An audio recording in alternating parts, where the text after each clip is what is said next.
बिस्मिल्लाहिर्रहमानिर्रहीम अस्सलामुअलैकुम। Welcome to Mirza birds clinic. तमाम दोस्तों अहबाब को वेलकम। दुआ गो हैं जी, अल्लाह ताला सब भाइयों को अपने हिफ्ज़ अमान में रखे, सबके घर वालों को सबका शौक़ सलामत रहे। जैसा कि आप लोगों से वादा किया था, इंशाअल्लाह ताला आपको जो घरेलू चीज़ें होती हैं जो हम खुद आज़माते हैं अपने परिंदों पर, उनसे परिंदों का ट्रीटमेंट करने के लिए बताएँगे। परिंदों के लिए सबसे जो हैवी किस्म का एंटीबायोटिक है, जो चरासीम कुछ चीज़ है जिससे परिंदे आपके हेल्दी एक्टिव 12 माह रहते हैं, वो फार्मूला लेकर आपकी खिदमत में हाज़िर हुए हैं। चैनल को सब्सक्राइब ज़रूर किया करें। ये आपकी तरफ से एक प्यार होता है, आपकी तरफ से एक समझ लें रिगार्ड होता है, एक तोहफ़ा होता है जो हमारे लिए होता है। ठीक है, तो लाजमी इस वीडियो को एंड तक देखें, आपको इसमें बहुत ज़्यादा इन्फॉर्मेशन मिलेगी परिंदों के मतलब, इनको बीमारियों से कैसे बचाते हैं, इनकी ब्रीड में इसके क्या फ़ायदे होते हैं, उन चीज़ों के मतलब हम डिस्कस करेंगे। आखिर में मैं आपको इसकी मिकदार ज़रूर बताऊंगा कि कितनी मिकदार में आपने इसको लेना है, कितनी मिकदार में यूज़ करना है। साथ में पिक्चर्स भी चलेंगी, आपको स्टेप बाई स्टेप हम बना कर बताएँगे कि किस तरीके से इसको हम बनाते हैं और किस तरीके से इसको हम फिर अप्लाई करेंगे अपने परिंदों के लिए। अब तो आपके साथ डिस्कस कर रहे हैं परिंदों में जो बीमारियां आती हैं, इनके लिए हम इनकी रोकथाम के लिए पहले ही क्या चीज़ इस्तेमाल करें कि परिंदों में बीमारी आए ना। ठीक है, उसके लिए घरेलू टोटके जो हमारे घरों में होते हैं, उसातिज़ा को पता होता है, कुछ उसातिज़ा बताते हैं, कुछ नहीं इसको क्लियर कर सकते, इसकी मिकदार को नहीं पता होता, सिर्फ एक चीज़ इस्तेमाल कर रहे हैं, कुछ दो कर रहे हैं। लेकिन एक चीज़ होती है कि कुछ चीज़ों के मजमूए से ना जो कॉम्बिनेशन बनता है ना, वो बहुत स्ट्रांग होता है और उसकी मिकदार और उसका सारा कुछ जो होता है ना, वो हमने बराबर रखना होता है। तो उसके फ़ायदे फिर होते हैं ना, वो डबल से भी ज़्यादा आगे चले जाते हैं। और हमको उस चीज़ का फिर जब मिकदार का पता चल जाता है, फिर अप्लाई करने का होता है कि हमने अप्लाई कैसे करना है परिंदों के लिए और कितने दिन देना है। पहले सबसे पहले डोज कितनी होनी चाहिए, फिर उसके बाद अप्लाई कैसे करना है उसको। तो सबसे पहले मैं आपको चीज़ें बताता हूँ कि वो क्या चीज़ें हैं। सबसे पहले लहसुन, ठीक है, देसी लहसुन लेना है आपने। उसके बाद प्याज ले लें आप, ठीक है। उसके बाद अदरक, ठीक है। ये तीनों चीज़ें आपने ले लेनी है। ये तीनों चीज़ें हर घर में मौजूद होती हैं। प्याज, अदरक और जो होता है ना लहसुन, ये हर घर में मौजूद होता है। तो इन्हीं चीज़ों से मेरे एक दफ़ा आपके साथ एक चलें शेयर करता चलता हूँ अपना एक वाक़या कि मेरे 30 से 35 कबूतर मर गए। कोई समझ नहीं आ रही थी कि कबूतरों में वायरस आ चुका है, वायरस को कैसे रोकथाम करें। वायरस में आप वैक्सीन नहीं कर सकते जब वायरस ने अटैक किया होता है, क्योंकि वायरस से में जब आप वैक्सीन करेंगे, आपके जितने परिंदे होंगे वो सारे ख़त्म हो जाएंगे विद इन 24 आवर्स, ठीक है, वो डेड हो जाएंगे। वैक्सीन हमेशा सेहतमंद परिंदों को की जाती है। जब परिंदा बीमार हो जाता है तो फिर उसका ट्रीटमेंट किया जाता है।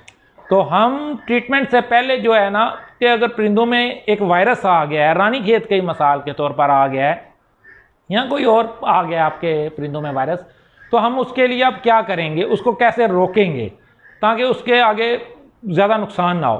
तो ये 3 कुदरती चीज़ें हमें अल्लाह ताला ने दी हैं, प्याज, लहसुन और अदरक, ठीक है। तो इसके अल्हम्दुलिल्लाह बहुत ज़्यादा फ़ायदे हैं। ये एंटीबायोटिक है, एंटीसेप्टिक है, जरासीम कोश है, जरासीम को मारता है, परिंदों में क़ुव्वत मुदाफ़ियत को बहुत ज़्यादा करता है। परिंदों में जो उनके स्टमक के मसाइल होते हैं, पोट के मसले होते हैं, उनके लिए बहुत अच्छा है। ये फर्टाइल के लिए बहुत अच्छी चीज़ है, फर्टिलिटी के लिए। ये प्याज आपको पता है यूज़ किया जाता है। लहसुन जो होता है वैसे अकेले तौर पर भी दिया जाता है, पैरट्स में दिया जाता है, कबूतरों में दिया जाता है और काफ़ी ज़्यादा कबूतरों परिंदों में दिया जाता है। अदरक का इस्तेमाल बहुत ज़्यादा होता है, लेकिन हमने करना है इन 3 चीज़ों को यकजा करके। इन 3 चीज़ों को आपको इस वीडियो के साथ साथ पिक्चर भी देखने को मिल रही हैं कि किस तरीके से हमने इसको हम वज़न ले लिया। इसकी मिकदार हम वज़न लेनी है। अगर 50 ग्राम प्याज लेना है तो 50 ग्राम लहसुन लेना है और 50 ग्राम ही अदरक लेना है, ठीक है। हम वज़न तीनों चीज़ें ले ली।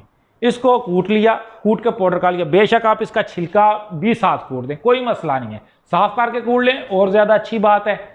तो अगर आपने इनको साफ़ करके कूटा या वैसे कूटा, कोई मसला नहीं है। इनको क्रश कर लें, बिल्कुल कूट लें दोरी डंडे के साथ। कूट लिया, उसके बाद आपने मलमल का कपड़ा ले लेना है। मलमल के कपड़े के अंदर इसको पोटली बना लेनी है।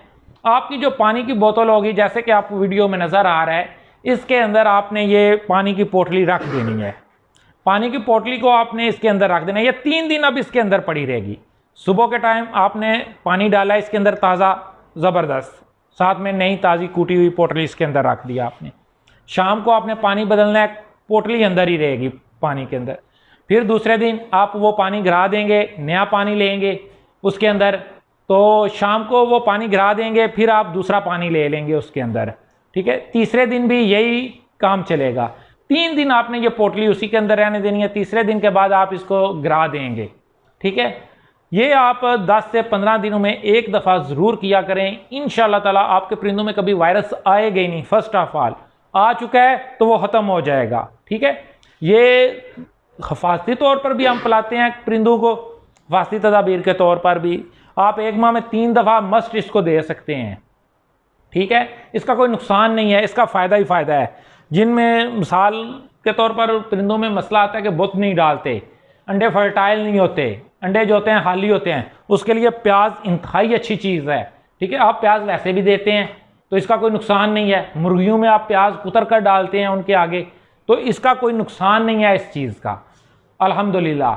ये आप हफ्ते में 1 दफ़ा दे सकते हैं, 10 दिनों में 2 दफ़ा 3 दफ़ा दे सकते हैं, 1 माह में 3 दफ़ा 3 के आप स्टेप दे सकते हैं।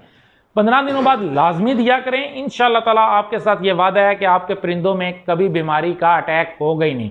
छोटी मोटी कुफ्ते बीमारियां जो होती आती हैं उनके लिए इनमें के अंदर कुफ्ते मुदाफ़ियत होगी, वायरस इनके ऊपर अटैक नहीं करेंगे। खुदा न खास्ता कोई वायरस अटैक कर जाता है तो उसके लिए भी ये कुफ्ते मुदाफ़ियत पैदा करेंगे आपके परिंदों में। तो वेलकम, ये वीडियो देखने के लिए शुक्रिया। इस वीडियो को पूरा देखें और इस चैनल को सब्सक्राइब करें ताकि आपके लिए इस तरह की हम और ज़्यादा इंफॉर्मेटिव वीडियो बना सकें और आप उनसे फ़ायदा हासिल कर सकें। अस्सलामु अलैकुम, खुदा हाफिज़।